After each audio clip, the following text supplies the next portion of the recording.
Daddy catches a child predator molesting his screaming 5-year-old little girl, and he punches the guy to death. It's June 2021. A Texas family gathers at their ranch for what seems like an ordinary Saturday afternoon. The sound of laughter and the smell of barbecue fills the air. But by mid-afternoon, the peace is broken by a little girl's screams. What follows is an act of desperation and fury by her 24-year-old father that would leave one man dead and spark a nationwide conversation about justice and instinct. Today, we look at child predators who were brutally killed by parents on camera. Jesus Mora Flores. It was a sunny Saturday in June 2021 when a Texas family gathered at their ranch for what should have been an ordinary day. Horses needed shoeing and the barbecue was heating up. 7 people were there, 4 family members, 2 acquaintances, and a man named Jesus Mora Flores. Flores, a 47-year-old legal worker from Gonzales, Texas, had been invited by the 24-year-old father to help care for the horses. The father's 5-year-old daughter loved spending time near the barn, especially with the chickens. That afternoon, she wandered off to feed them while her father focused on the horses and barbecue. But then, at 3:43 p.m., everything changed. Someone at the gathering noticed Flores leading the little girl toward a secluded area of the ranch. Moments later, the father heard something that would haunt him forever: his daughter's piercing screams. He ran to the barn and saw a scene no parent ever wants to witness. Flores was in the act of molesting his child. Fueled by rage and instinct, the father acted immediately. He pulled Flores off his daughter and beat him, unable to stop until the man lay motionless. When it was over, the gravity of what had happened set in. The father called 911. His voice shook with panic as he told the operator he needed an ambulance. While waiting for first responders, the girl's aunt and grandfather tried to revive Flores, but it was too late. The coroner later ruled Flores's death as a homicide, caused by blunt force trauma to the head and neck. Yet, when the case reached the district attorney's office, no charges were filed. It was the desperate, raw reaction of a father defending his child on his own property. The father was eventually spared further legal repercussions. Jeffrey Doucet. In the early 1980s, Jeffrey Doucet was a 25-year-old karate instructor in Baton Rouge, Louisiana. To outsiders, he appeared to be a caring teacher, but behind his friendly associations were dark intentions. And among his students was 11-year-old Jody Plauché. Doucet took a special interest in Jody, earning the trust of his family and gaining access to their lives. The boy's parents didn't know that his instructor had begun grooming their son, and it was already getting into something worse. On February 19, 1984, Doucet kidnapped Jody and took him to a motel in California. There, he subjected the boy to horrific and unspeakable. For days, the Plauché family was not at ease, worrying about the whereabouts of their son or if they would ever see him again. A break in the case came when Doucet allowed Jody to make a phone call. He called his mother, and the authorities were able to trace the call to the motel far away. Police quickly moved in, rescuing Jody and arresting the predator. Now a victim of abuse, Jody was flown back to Louisiana, reunited with his family, and began the long road to recovery. Meanwhile, his rogue tutor was being extradited to Louisiana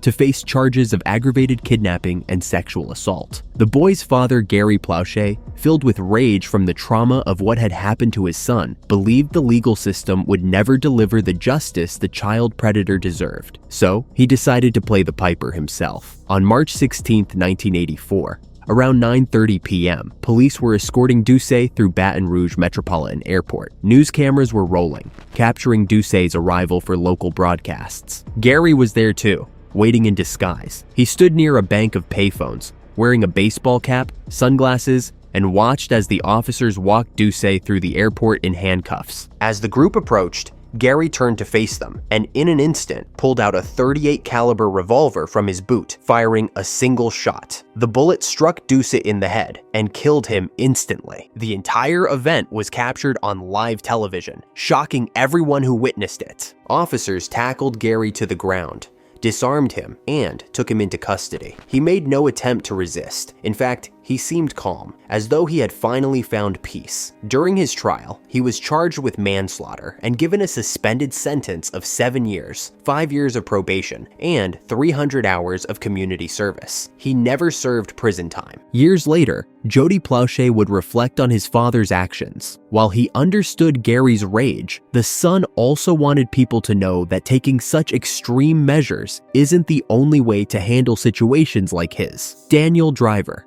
Ellie Nessler's love for her children was so fierce and uncompromising that it led her to a breaking point no parent could imagine. She took justice into her own hands to end the life of the man who had molested her 11-year-old son. The man, Daniel Driver, was a camp counselor at a Christian camp when he allegedly molested Ellie's son, William. At just 7 years old, William was forced to carry Driver's horrifying death threats to him, his sister, and their mother if he ever told anyone. For months, the boy kept silent, but the burden was too much. Eventually, he told Ellie what Driver had done. So in 1989, after reporting to the police, Driver was charged with 7 counts of child molestation involving 4 boys, including William. But instead of facing justice, he disappeared. During those years on the run, Driver's shadow still loomed large over William. The boy became terrified, convinced the man would come back for him. Once, his mother even found him with a gun and asking questions about suicide. It was clear her son's life hung by a thread. She had sought therapy for him, knowing the pain of such violations herself because she too had been a victim of sex as a child. Driver was finally caught in 1993, but his arrest brought no comfort to Ellie or William. He had a prior conviction for child molestation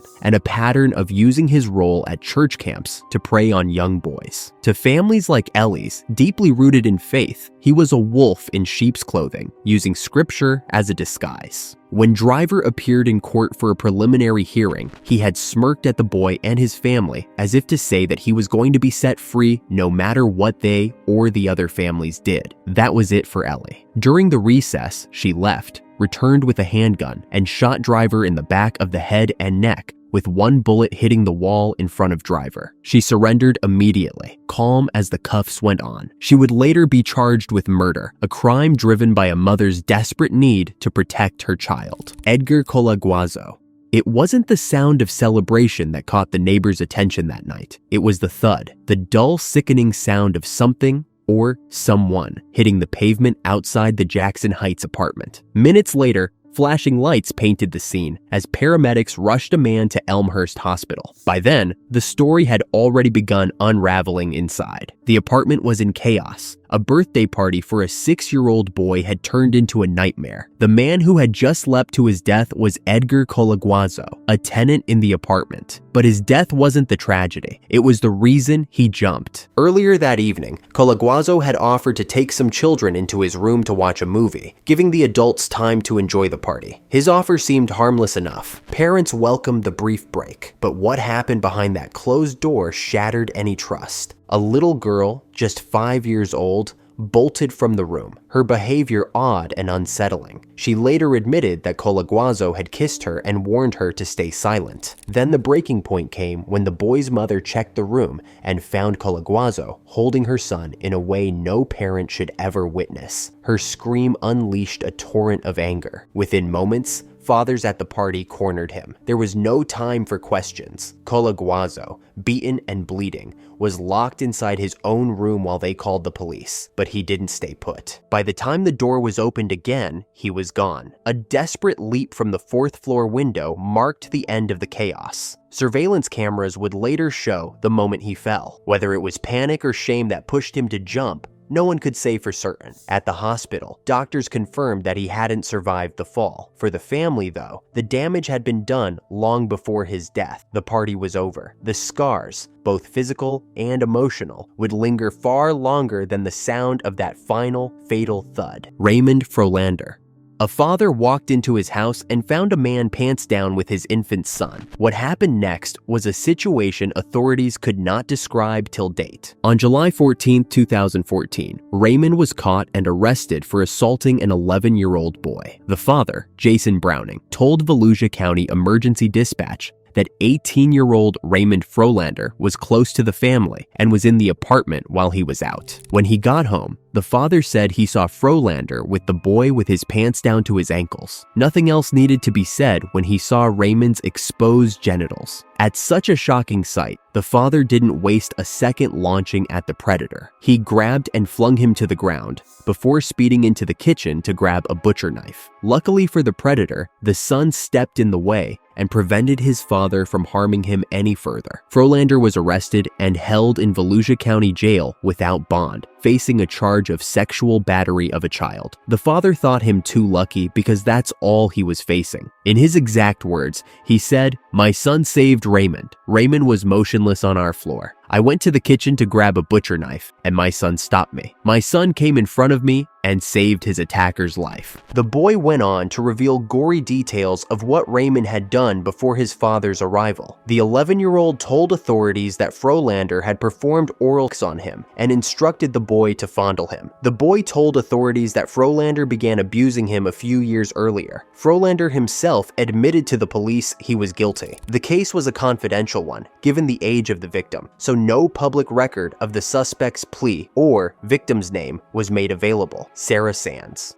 Sarah Sands loved her sons fiercely, and her decision to take matters into her own hands was for her an act of a mother's need to protect her children. It was 2014, and she lived with her sons, 12-year-old Bradley and 11-year-old twins Alfie and Reese in Silvertown, East London. Their neighborhood was tightly knit, and Sarah often went out of her way to help others. One of those neighbors was Michael Pleasted, a 77-year-old man who lived just across the road. Pleasted was a fixture in the community, always seen sitting outside the newsagent's shop, chatting with residents and helping sort newspapers. He seemed kind, almost grandfatherly, a lonely old man who Sarah felt compelled to befriend. As Pleasted grew closer to the family, he began grooming Sarah's sons. It started innocently enough, offering one son a Saturday job helping out at the shop. Of course, the boy was thrilled by the opportunity, but Pleasted had darker intentions and soon extended invitations to all three boys to visit his flat. There, away from prying eyes, he molested them. One evening, the twins confided in their mother that Pleasted had sexually assaulted them. A week later, the other son also told his mother that he too had been a victim. In shock, she reported to the police, and the man was arrested and charged with multiple offenses against her sons. But her relief was short-lived. Despite his history, 24 prior convictions, offenses spanning 3 decades, Pleasted was granted bail and allowed to return to the estate, mere steps from Sarah's home. The stress took its toll on Sarah. She and her sons couldn't shake the image of Pleasted sitting outside the shop,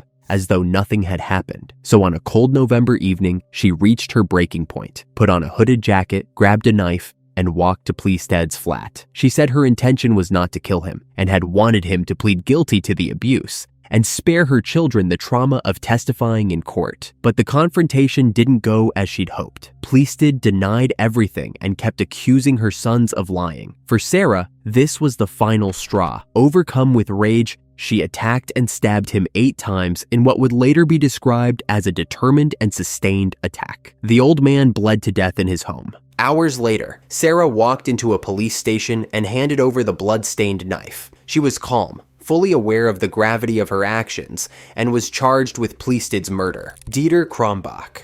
After years of frustration and endlessly waiting for what would never come, a father arranged for the kidnapping of Dieter Krombach, the man he thought raped and killed his only daughter. It started on a quiet morning in July 1982. Andrei Bombersky's 14-year-old daughter, Kalinka, was found dead in her stepfather Dieter Krombach home in Lindau, Germany. Kalinka had been spending the summer with her mother and Krombach, who was a respected doctor. Her death was sudden and strange. Krombach claimed she had died of natural causes and told investigators he had only tried to help her by injecting her with iron and giving her sleeping pills. But there were many unanswered questions. Why had he given her injections without medical need? Why was her body covered in bruises? And why was there no proper autopsy? For Andrei, the answers to those questions didn't add up. He began to suspect that Kalinka's stepfather had harmed her and also bribed the authorities for protection. Even as Andrei pushed authorities to investigate further, the German prosecutors refused to reopen the case, ruling Kalinka's death an accident. This made Andrei's suspicions grow even more. Over the next few years, Andrei worked tirelessly to uncover whatever the cops and the suspect had hidden. He hired private investigators, gathered evidence, and was able to learn about Krombach's dark past. In 1997, Krombach was convicted of seeing a 16-year-old patient. Yet, despite this conviction, German authorities still refused to hold him accountable for Kalinka's death. For nearly 30 years, Andrei kept fighting, but every door seemed to close in his face. By 2009, he had had enough. He knew Krombach was still living freely in Germany, protected by laws that shielded him from extradition to France, where authorities were now willing to prosecute him for Kalinka's death. So, in October, Andrei hired mercenaries to abduct the man. The team tracked Krombach in Germany, bundled him into a van, and transported him across the state border to France. They left him, bound and unconscious, near a French police station, and when officers found him, they were shocked. Andrei didn't hide his involvement at that moment. He openly admitted to organizing the kidnapping, and thanks to Andrei's actions, French authorities finally put Krombach on trial. The evidence against him was damning. Details about Kalinka's injuries, Krombach's injections, and his suspicious assault on the victim were all brought to light. In 2011, he was convicted of involuntary manslaughter for Kalinka's death and sentenced to 15 years in prison. Andrei, in turn, was arrested and charged in France for orchestrating the kidnapping and given a 1-year suspended sentence in 2014, a small price to pay for what he saw as his duty as a father. Shatrughan Lalla. In India, a simple farmer went to terrible extremes after his own wife connived with another man to do something very shocking to his only child. It started in 2021 when 50-year-old Kashi Kashyap found himself in prison for a simple crime he had been accused of. Before his arrest, Kashi was living together with his wife and 14-year-old son, Jitendra, in their village Uttar Pradesh. The farmer had trusted his wife to care for their son while he was taken to prison. He never knew that that trust would be shattered terribly. While Kashi was in prison, his wife began a secret affair with a relative named Shatrughan Lalla. They hid their affair from everyone, but one day, Jitendra saw them together. The boy now knew their secret. Fearful that Jitendra might tell someone, Kashi's wife and Lalla made a horrible plan. To keep their secret safe, they decided to kill Jitendra. They lured him away from the house, killed him, and buried his body near the riverbank. People in the village searched for him everywhere, but there was no sign of the boy. Days later, his body was found buried in a shallow grave near a riverbank. At first, the villagers thought he had drowned, and no one suspected anything worse. In December 2022, Kashi was released from prison. He was devastated when he heard the news of his son's death, but his grief turned to anger when he learned that his wife and her lover were responsible. Kashi couldn't believe the people he trusted the most had done this. His wife and Lalla had been arrested and sent to jail for the crime, but for Kashi, this was not enough. His son was gone, and the pain was unbearable. He decided he would not let the matter slide. Kashi began planning his revenge. He focused on Shatrughan Lalla, but Lalla was still in jail, so the aggrieved father decided to wait for the right moment. Using his savings, Kashi hired a lawyer to help Lalla get out on bail. It may sound strange, but why would you want to release the killer of your son? It turned out that once Lalla was released, Kashi started following him. He watched his movements carefully, waiting for the perfect chance to act. One evening in May 2023, Lalla was walking home alone from the fields. The path was quiet and empty. Kashi appeared from the shadows with a gun, but before Lalla could react, Kashi shot him 3 times in the head. Lalla fell to the ground, dead. The revenge was quick, but it didn't erase Kashi's pain. However, the deed was done. After the killing, news spread throughout the village, and everyone was shocked to hear what Kashi had done. The police began searching for him, but he had disappeared, leaving many questions behind. Authorities called the murder a clear act of revenge. They formed teams to track Kashi down, but he remained on the run. Sanjay, In the village of Pratapur, Raipur, a mother, her brother, and her teenage daughters took justice into their own hands against a man they claimed had tormented their family for years. The victim and child molester, 35-year-old Sanjay, had a dark reputation in the community. Known for his drinking and erratic behavior, he had allegedly stalked and harassed Bhagman Korwa's daughters, aged 14 and 16, for years. Despite their complaints to the authorities, no action was ever taken to protect the girls. But on the night of May 1st, the situation had reached a breaking point. According to the family, the molester Sanjay tried to drag one of the girls toward an abandoned house under the cover of darkness. However, the girl's screams woke the family, and they rushed to her aid. Finding Sanjay in the act, they snapped, and fueled by years of fear and anger, Bhagman, her brother Kiru, and her daughters who were his victims, attacked him. The confrontation turned deadly as they beat him and strangled him with a rope. But the family's fury didn't end there. They wanted to ensure the world knew the child molester was gone. After initially hiding his body in a toilet, they decided to hang it from a tree to stage his death as a suicide. By doing so, they hoped to send a message, perhaps one born of desperation and pent-up rage. The next morning, villagers discovered the hanging body and immediately alerted authorities. The police investigation quickly revealed inconsistencies in the staged suicide. An autopsy confirmed death by strangulation and beatings, leading them to Bhagman's doorstep. Under questioning, she confessed to the murder, implicating her brother and daughters. While Bhagman and Kiru were arrested, the minors were sent to juvenile correction homes. For this family, the act of killing Sanjay was about survival and an explosive response to years of unchecked abuse. Klaus Grabowski.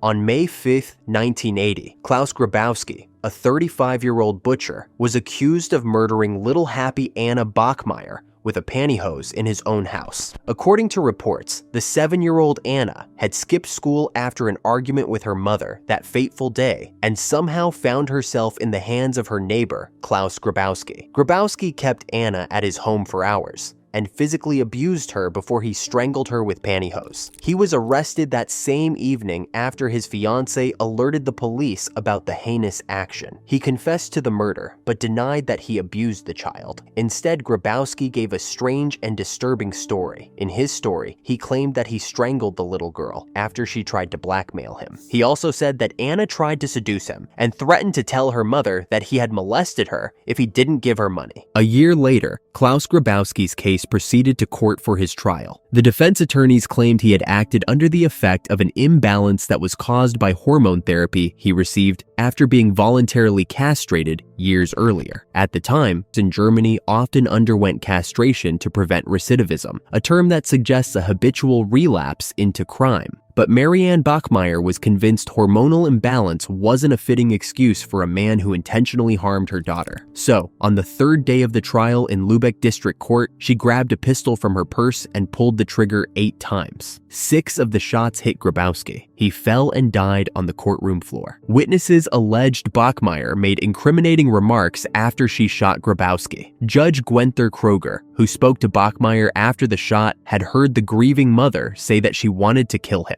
She wanted to shoot him in the face, but shot him in the back. 2 policemen also claimed to have heard Bachmeier call Grabowski a pig after she shot him. Anna's mother soon found herself on trial for murder herself. On 6th of March 1981, Bachmeier went to court for trial. She testified that she shot Grabowski in a dream and saw visions of her daughter in the courtroom. The court ultimately convicted Bachmeier of premeditated manslaughter and sentenced her to 6 years behind bars in 1983. In June 1985, she was released from prison after serving only half of her sentence, died on September 17, 1996, and was buried next to her daughter, Anna. Justice doesn't always wait for the system. For some, consequences come swift and brutal, leaving no room for redemption. Only a chilling silence remains. The story just ends there.